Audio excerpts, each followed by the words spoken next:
तो फ्रेंड्स स्वागत है आप सबका टारगेट सोम क्लासेस के यूट्यूब चैनल पर। तो सभी छात्र छात्राओं का फ्रेंड्स टारगेट सोम क्लासेस के यूट्यूब चैनल पर बहुत बहुत स्वागत है।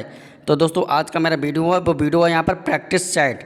दोस्तों जो सीरीज़ यहाँ पर चल रही है हमारी जो आरआरबी एनटीपीसी के जितने भी छात्र छात्राएँ हैं यानी railway NTPC assistant loco pilot and SSC GD के जितने भी फ्रेंड्स यहाँ पर स्टूडेंट हैं वो फ्रेंड्स क्या करें फ्रेंड्स वीडियो को यहाँ पर ज़्यादा से ज़्यादा शेयर करना। जितने भी ट्विटर इंस्टाग्राम फेसबुक हैं इंस्टाग्राम तो दोस्तों अधिक से अधिक मेरे वीडियो को शेयर करना।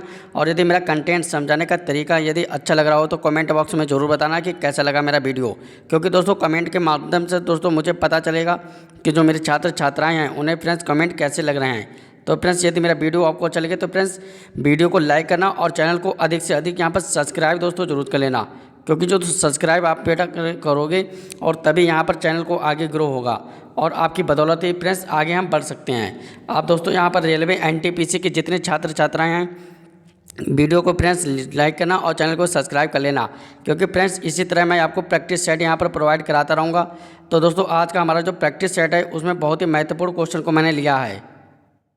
तो दोस्तों यदि मेरा वीडियो आपको अच्छा लगे अब देखते हैं आज के अपने पहले क्वेश्चन पर प्रैक्टिस सेट का। जो रेलवे एनटीपीसी के बच्चे हैं assistant loco pilot SSC GD के यानी फ्रेंड्स ऑल एग्जाम की जो तैयारी कर रहे हैं तो पहला क्वेश्चन आपके स्क्रीन के सामने लिया है और फ्रेंड्स बिल्कुल ही ईजी क्वेश्चन है। बिल्कुल फ्रेंड्स इस टाइप के क्वेश्चन अक्सर एग्जाम में पूछ लिए जाते हैं। जितने भी बच्चे आरआरसी ग्रुप डी की तैयारी कर रहे हैं रेलवे में तो सिंपल क्वेश्चन पूछे जाते हैं, ज़्यादा टफ क्वेश्चन नहीं पूछे जाते हैं। तो दोस्तों यदि मेरा वीडियो आवाज़ या समझाने का तरीका या फ्रेंड्स अच्छा लग रहा हो तो कमेंट बॉक्स में एक बार कमेंट जरूर करना आपका। तो दोस्तों अब चलते हैं इसके पहले क्वेश्चन पर। पहला क्वेश्चन है कि 10 और यहाँ पर 14, 15, 16 एंड 20 का हमें एवरेज बताना है, यानी औसत एवरेज हमें निकालना है कि एवरेज इसका कितना होगा। तो दोस्तों इस टाइप के क्वेश्चन में करने के लिए बिल्कुल ही सिंपल सा मेथड। सबसे पहले दोस्तों एवरेज का आपको फॉर्मूला याद करना चाहिए कि एवरेज बराबर क्या होता है। तो एवरेज बराबर होता है कि सम ऑफ नंबर्स यानी पदों का योग, यानी जितने भी पद दिए होते हैं उनका हम योग करते हैं और बटे में क्या करते हैं दोस्तों पदों का योग, और बटे में क्या आ जाता है नीचे इसके। तो नीचे दोस्तों इसका आ जाएगा पदों का योग बटे पदों की संख्या। ये वाला फॉर्मूला दोस्तों नोट कर लेना आप, क्योंकि अपने नोटबुक आपने बनाई होगी मेरी वाली। तो दोस्तों उसमें ये फॉर्मूला आप नोट कर लेना कि जो एवरेज सर ने पढ़ाया था तो एवरेज औसत बराबर क्या होता है पदों का योग, यानी जितने भी ये वाले जो पद हमारे पास जो दिए रखे होंगे उनका हम योग करेंगे। और पदों की संख्या इसका क्या मतलब है कि इनमें कितने पद हैं उनकी संख्या को नीचे से हम भाग कर देंगे तो हमें एवरेज यानी औसत प्राप्त हो जाएगा। अब दोस्तों चलते हैं इसके क्वेश्चन पर कि क्वेश्चन क्या कह रहा है। वीडियो को फ्रेंड्स यदि वीडियो को अच्छा लग रहा हो फ्रेंड्स मेरी मेहनत कंटेंट तो फ्रेंड्स वीडियो को लाइक करना और चैनल को सब्सक्राइब जरूर कर लेना, क्योंकि फ्रेंड्स इस टाइप के क्वेश्चन अक्सर एग्जाम में पूछ लिए जाते हैं। तो दोस्तों चलते हैं इसके सोल्यूशन पर। सबसे पहले अब दोस्तों क्या करेंगे हम वो देखेंगे ध्यान से। सबसे पहले क्या है कि दोस्तों औसत एवरेज निकालने के लिए हम क्या करेंगे पदों का योग, यानी जितने भी हमारे पास जो पद दे रखे हैं ए वाले उनका हम योग करेंगे। तो फ्रेंड्स 10, 14, 15, 16 एंड 20 का जब हम योग करेंगे तो हमारे पास जो निकल कर आएगा वो आएगा 75। एक बार दोस्तों आप इन्हें जोड़कर देख लेना 75 ही आएगा। उसके बाद पदों का योग हमारा हो गया 75 बटे में क्या है पदों की संख्या। पदों की संख्या है कितनी 1, 2, 3, 4, 5, यानी पदों की संख्या हमारे पास है 5। इससे हम क्या कर देंगे दोस्तों, इससे हम क्या कर देंगे डिवाइड कर देंगे। अब 5 एकम 5 और 5 से काटेंगे तो 15 पन्ना होता है 75। तो यहाँ पर कितना आ जाएगा 15, यानी 15 हमारा क्या होगा राइट आंसर होगा दोस्तों। और इसका एवरेज कितना आएगा 15 आएगा। तो कैसा लगा मेरा समझाने का तरीका कमेंट बॉक्स में जरूर बताना। यदि दोस्तों मेथड अच्छा लग रहा होगा समझाने का तरीका तो वीडियो को लाइक करना और अधिक से अधिक चैनल को सब्सक्राइब जरूर कर लेना। अब चलते हैं इसके नेक्स्ट क्वेश्चन पर। रेडी फायर तरीके से मैं आपको करवा रहा हूँ क्वेश्चन, और हर एक क्वेश्चन बिल्कुल ही प्रीवियस के क्वेश्चन की तरह यहाँ पर मैच खाएगा।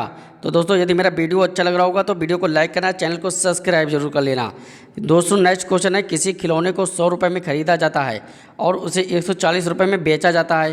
कोई भी व्यक्ति है अब वो क्या करता है कि 100 रुपये में कोई जो खिलौना होता है वो खरीद लेता है। दोस्तों इस वाले कॉन्सेप्ट में आप याद रखना कि जो भी चीज़ हम खरीदते हैं किसी भी व्यक्ति से या किसी भी शॉप से तो वो हमारा क्या होता है सीपी होता है। सीपी जिसे फ्रेंड्स हिंदी में बोलते हैं हम क्रय मूल्य। क्रय मूल्य पर जो हम चीज़ किसी को जब हम खरीदते हैं तो उसे हम बोलते हैं सीपी यानी क्रय मूल्य। आप देखेंगे दोस्तों इसका कॉन्सेप्ट और बिल्कुल ही इम्पोर्टेंट कॉन्सेप्ट है। आप देखेंगे कि इसमें क्या किया जाएगा पैटर्न। किसी खिलौने को 100 रुपये में खरीदा जाता है और 140 में बेचा जाता है, तो लाभ या हानि का प्रतिशत बताना है कि कितने प्रतिशत का लाभ हुआ या कितने प्रतिशत की हानि हुई। तो दोस्तों चलते इस क्वेश्चन पर। अब यहाँ पर 100 रुपये में खरीदा जा रहा है, तो ये हमारा हुआ सीपी को यहाँ हिंदी में कहते हैं क्रय मूल्य। और फ्रेंड्स 140 में बेचा जा रहा है, तो ये हमारा क्या हुआ एसपी, मतलब इंग्लिश में कहेंगे सेलिंग प्राइस, यानी विक्रय मूल्य।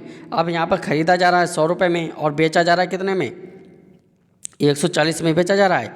तो यहाँ से यहाँ तक दोस्तों यहाँ पर जो प्रॉफिट हुआ है वो कितने रुपए का हुआ, 40 रुपये का प्रॉफिट हुआ है, यानी 40 रुपये का प्रॉफिट हुआ है। अब दोस्तों क्या करेंगे हम, वो ध्यान से देखना, इस प्रॉफिट परसेंट हमें निकालना कि कितने प्रतिशत का लाभ हुआ है। तो दोस्तों जितने का लाभ होता है वो हम रखते हैं ऊपर, और बटे में फ्रेंड्स सीपी और एसपी वाले चैप्टर में मैंने आपको बताया था कि ये लाभ होता है या हानि होती है, प्रॉफिट हो या लॉस हो, नीचे वाली वैल्यू हमेशा किसकी आएगी, नीचे वाली वैल्यू हमेशा सीपी की आती है। और सीपी हमारे पास कितना है, 100 है, तो बटे में क्या आएगा 100, प्रतिशत में निकालने के लिए गुणा में 100 करते हैं। अब दोस्तों इसे काट लेंगे, तो काटेंगे तो 100 से 100 कैंसिल हो जाएगा और ये कितना आ जाएगा 40% का लाभ हो जाएगा। और यही इस क्वेश्चन का राइट आंसर है। तो कैसा लगा मेरा वीडियो, समझाने का तरीका ज़बरदस्त मेथड से रैपिड फायर क्वेश्चन चल रहे हैं। जो रेलवे के जितने भी छात्र छात्राएँ हैं, आने वाला जो एग्जाम है दिसंबर में जो होगा, बहुत ही लाभ होंगे इस टाइप के क्वेश्चन में। इसलिए फ्रेंड्स वीडियो को यहाँ पर लाइक करना, और चैनल को मैं इसलिए कह रहा हूँ कि सब्सक्राइब जरूर कर लेना, क्योंकि नोटिफिकेशन जब आपको मिलेगा तो प्रैक्टिस सेट के हर एक क्वेश्चन प्रीवियस ईयर के क्वेश्चन की तरह आएंगे। चलते इसके नेक्स्ट क्वेश्चन पर। तो नया क्वेश्चन आपके स्क्रीन के सामने दिखाई देगा, और ये सभी क्वेश्चन फ्रेंड्स किसी ना किसी यहाँ पर रेलवे में पूछे गए हैं। एक गाड़ी 20 किलोमीटर प्रति घंटे की चाल से 200 किलोमीटर की दूरी कितने समय में तय करेगी। तो हमें इसमें क्या बताना है, समय। दोस्तों यहाँ पर एक फॉर्मूला होता है, चाल बराबर होता है दूरी और बटे में होता है समय। यदि हम समय निकालेंगे तो समय इधर आ जाएगा और चाल इसके नीचे आ जाएगी। तो समय बराबर निकालने के लिए क्या आएगी, दूरी और बटे में चाल। अब क्या करेंगे हम, समय बराबर दूरी, और दूरी कितनी है 200 किलोमीटर की दूरी है, तो 200 किलोमीटर की दूरी है, और चाल कितनी है 20 किलोमीटर प्रति घंटा, तो 20 किलोमीटर प्रति घंटा। किनारे वाले जीरो से किनारे वाले जीरो कैंसिल, 2 से काटेंगे 20 को, तो ये कितना आ जाएगा 10 घंटा आ जाएगा। और यही इस क्वेश्चन का राइट आंसर है कि जो यहाँ पर समय पूछा गया है वो कितना है 10 घंटा पूछा गया है। यानी कोई रेलगाड़ी 20 किलोमीटर प्रति घंटे की चाल से चलेगी तो वो 200 किलोमीटर की दूरी 20 घंटे में तय करेगी। चलते इसके नेक्स्ट क्वेश्चन पर। तो नया क्वेश्चन अब आपके स्क्रीन के सामने दिखाई दे रहा होगा, और इसी भी दोस्तों ध्यान से सॉल्व करेंगे। क्वेश्चन बहुत ही इंपॉर्टेंट है और सभी क्वेश्चन प्रीवियस ईयर क्वेश्चन है। तो फ्रेंड्स यदि मेरी मेहनत कंटेंट समझाने का तरीका अच्छा लग रहा होगा तो वीडियो को लाइक करना और अधिक से अधिक चैनल को सब्सक्राइब जरूर कर लेना दोस्तों। अब चलते हैं क्वेश्चन पर। सबसे पहले दिया है 40 + 5, यहाँ पर देखो क्वेश्चन दिया है 40 + 5 - 6 डिवाइड बाई 3 × 2 का मान बताइए। तो दोस्तों कुछ बच्चे होते हैं वो डायरेक्टली यहाँ पर क्या करेंगे 40 + 45 - 6 कर देंगे, जो कि यहाँ पर बिल्कुल ही गलत है दोस्तों, क्योंकि इस टाइप से क्वेश्चन ऐसे सॉल्व नहीं होते हैं। तो कैसे सॉल्व होते हैं देखिए ध्यान से। सबसे पहले इसमें बोर्ड मास का रूल लगता है। जैसे यहाँ पर लिखा 40 + 5 - 6 और डिवाइड बाई यहाँ पर 3 × 2। तो यहाँ पर एक बोर्ड मास का नियम लगता है जो कि होता है BOD, या इसे आप नोट कर लेना दोस्तों MAS, इस टाइप का होता है। B4 को यहाँ पर बोलते हैं ब्रैकेट, यानी सबसे पहले क्वेश्चन में देखेंगे कि कहीं ब्रैकेट तो नहीं लगा है। इस क्वेश्चन में नहीं लगा है तो इसे छोड़ देंगे। दूसरा होता है O फिर होता है ऑफ, जिसका मतलब होता है का। जैसे यहाँ पर किसी क्वेश्चन में लिखा होता है 2 का 3, तो यहाँ पर कहीं का लिखा है, का नहीं लिखा है, तो इसे भी छोड़ देंगे। अब आएगा D4 होता है डिवाइडेड। क्या कहीं इस क्वेश्चन में डिवाइड का चिन्ह लगा है? जी हाँ, बिल्कुल लगा हुआ है, ए वाला। तो अब क्या करेंगे, सबसे पहले डिवाइड करेंगे, तो ए वाले ऐसे लिख लेंगे 40 + 5 - 6 और डिवाइड करेंगे 3 से, तो 3 गुणा में आ जाएगा 2। जब इसे गुणा काटेंगे 3 × 3 3 दूनी 6, अब आ जाएगा 40 + 5 माइनस का, और 2 की मल्टीप्लाई हो जाएगी, 2 दूनी 4 आ जाएगा। अब M4 मल्टीप्लाई की कर दी हमने, 2 दूनी 4, तो अब आ गया यहाँ पर 4। देखिए दोस्तों ध्यान से, यहाँ पर आ गया हमारा 4 आ गया। अब हमारे पास इक्वेशन कितनी बची है, ए वाली इक्वेशन इतनी बची है। तो अब हम क्या करेंगे देखेंगे ध्यान से। सबसे पहले अब M भी हमारा हो गया। अब A4 होता है एडिशन, मतलब यहाँ पर ऐड करेंगे, तो 40 5 जोड़ेंगे तो कितना जाएगा 45 -4 बचा। अब 45 में से जब 4 माइनस करेंगे तो कितना आ जाएगा 41 आ जाएगा, यानी 41। और यही इस क्वेश्चन का क्या है दोस्तों राइट आंसर है। तो कैसा लगा मेरा समझाने का तरीका कमेंट बॉक्स में जरूर बताएं। और इसी प्रकार फ्रेंड्स प्रैक्टिस सेट जो चल रही है सीरीज टारगेट सोम क्लासेस के यूट्यूब चैनल को ज़्यादा से ज़्यादा वीडियो को लाइक करना और चैनल को सब्सक्राइब जरूर कर लेना। चलते इसके नेक्स्ट क्वेश्चन पर। तो नया क्वेश्चन अब आपकी स्क्रीन के सामने दिखाई देगा और इसे भी ध्यान से सॉल्व करेंगे। 18 वस्तुओं का क्रय मूल्य 20 वस्तुओं के विक्रय मूल्य के बराबर है। तो पूरे लेन देन में लाभ या हानि का प्रतिशत हमें बताना है कि यहाँ पर लाभ या हानि का प्रतिशत हुआ तो कितना हुआ है, लाभ हुआ तो कितने प्रतिशत का हुआ है, हानि हुई है तो कितने प्रतिशत की हुई है। तो चलते इसके सोल्यूशन पर। सबसे पहले 18 वस्तुओं को क्रय मूल्य है, तो 18 वस्तुओं का क्रय मूल्य यानी क्रय मूल्य को हमने डिनोट किया है CP से, कॉस्ट प्राइस 20 वस्तुओं के विक्रय मूल्य के बराबर है, यानी 20 वस्तुओं के विक्रय मूल्य के बराबर है। तो इस टाइप से ऐसे लिख लेंगे। अब दोस्तों कुछ बच्चे यहाँ पर बहुत ही मेहनती होते हैं, वो क्या करते हैं कि CP का मान हो गया 18, SP का मान हो गया सर 20, तो यहाँ पर लाभ हुआ है, जो कि बिल्कुल ही गलत है। क्योंकि फ्रेंड्स यहाँ पर CP का मान इसके सामने वाला होता है 20 और SP का मान इसके सामने का मान होता है 18। तो यहाँ पर CP और SP का मान हम लिखेंगे। तो CP का मान कितना हो माना जाएगा 20 और SP का मान कितना हुआ 18। अब देखिए पूरे लेन देन में क्या हुआ, तो 20 रुपये की वस्तु थी, 18 रुपये में बेचेगी, तो लाभ या हानि हुई, हानि हुई। और कितने की हुई, 2 की। कितने की हानि हुई, 20 रुपये की चीज़ थी और 18 रुपये में बेची, तो कितने की हानि हुई, 2 की हानि हुई। तो 2 की जो हानि हुई वो ऊपर और नीचे लाभ होता है या हानि होता है बट्टे में, यानी वैल्यू हमेशा CP की होती है, यानी 20 और मल्टीप्लाई 100 मल्टीप्लाई इसलिए किया क्योंकि प्रतिशत में मान पूछ रहा है। 2 से काटेंगे तो यहाँ पर जाएगा 10 बार, 0 से 0 कैंसिल हो जाएगा, तो कितना बचेगा 10% की हानि। तीर जो मैंने नीचे दिखाया है इसका मतलब हुआ है कि हमें हानि हुई है और इसका कोई मतलब नहीं है दोस्तों तीर का। ठीक है दोस्तों, तो अब इस उम्मीद करते हैं आपको इस टाइप के क्वेश्चन में किसी प्रकार की प्रॉब्लम नहीं आई होगी। चलते हैं इसके नेक्स्ट क्वेश्चन पर। तो नया क्वेश्चन आके स्क्रीन के सामने दिखाई देगा और इसे भी दोस्तों ध्यान से सॉल्व कर लेंगे। सबसे पहले क्वेश्चन कहा गया है कि किसी कार्य को 10 व्यक्ति 12 दिनों में करते हैं, तो इस कार्य को 20 व्यक्ति कितने दिनों में करेंगे। तो यह क्वेश्चन है टाइम एंड वर्क का, टाइम एंड वर्क का, जिसमें कुछ व्यक्ति होते हैं किस दिनों के लिए लगाए जाते हैं, कितने समय के लिए लगाए जाते हैं। तो इस टाइप के इस क्वेश्चन पूछे जाते हैं, तो इसे सॉल्व करेंगे। सबसे पहले ये जो क्वेश्चन है वो MDH मसाले का है, जिसमें MDH की पूछा जाता है, यानी M1 D1 H1 और बराबर होता है M2 D2 एंड H2। ए मान होता है, M4 होता है मैन, D4 होता है दिन और H में होता है हॉवर्स, मतलब कितने घंटे के लिए लगाए जाते हैं। तो यही कॉन्सेप्ट इसके आगे आजू बाजू यहाँ पर घूमेगा। तो यहाँ पर सबसे पहले आता है M, व्यक्ति कितने हैं 10 व्यक्ति हैं, तो हमने लिख दिया 10, कितने दिनों के लिए लगाए जा रहे हैं 12 दिनों के लिए लगाए जा रहे हैं, तो मल्टीप्लाई 12 बराबर अगले क्या करा, तो 20 व्यक्ति उस काम को कितने दिनों में करेंगे। तो हमें X का मान हमें यहाँ पे निकालना है, तो क्या करेंगे 10 × 12 यानी 12 और बटे में कितना आ जाएगा 20 बराबर कितना आ जाएगा x। जब हम इसे काटेंगे तो काटने पर क्या आएगा 10 एकम 10, 10 दूनी 20 और 2 एकम 2, 2 छंग 12। तो कितने दिनों में कार्य कर लेंगे, यहाँ पर 20 व्यक्ति 6 दिनों में कार्य कर लेंगे। और यही इस क्वेश्चन का क्या है राइट आंसर है। तो कैसा लगा मेरा वीडियो समझाने का तरीका, कमेंट बॉक्स में जरूर कमेंट करते रहना दोस्तों सभी छात्र छात्राएँ, ताकि मुझे पता चलेगा कि आपको जो समझ में आ रहा है या नहीं आ रहा है। अब चलते हैं इसके नेक्स्ट क्वेश्चन पर। तो नया क्वेश्चन अब आपके स्क्रीन के सामने दिखाई देगा और इसे भी दोस्तों ध्यान से कर लेंगे।